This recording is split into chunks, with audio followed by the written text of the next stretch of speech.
আমরা দেখব Facebook page কিভাবে খুলতে হয়। তো আমি স্ক্রিন রেকর্ডিং চালু করে দিয়েছি। এভাবে আপনাদের করে দেখাবো আরকি। ১ম এ আমরা ফেসবুকে প্রবেশ করে নিই। ফেসবুকে এই যে ফেসবুক। ফেসবুকে প্রবেশ করলাম। এটা আমার আইডি।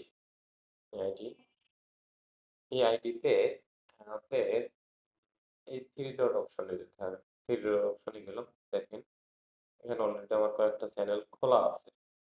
তো এরকম যদি চ্যানেল খুলতে চান বা পেজ খুলতে চান তাহলে কি এই অপশনে ক্লিক করবেন। দেখেন এই আইডিতে বেশ কয়েকটা পেজ খোলা আছে। এখানে create Facebook page, create Facebook page এখানে চাপ দিলাম।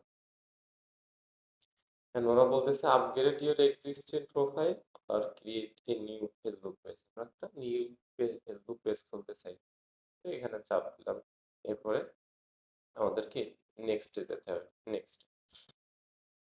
তো নেক্সটে গিয়ে আমাদেরকে উম পেজের নাম সিলেক্ট করতে হবে। পেজের নাম সিলেক্ট করতে হবে।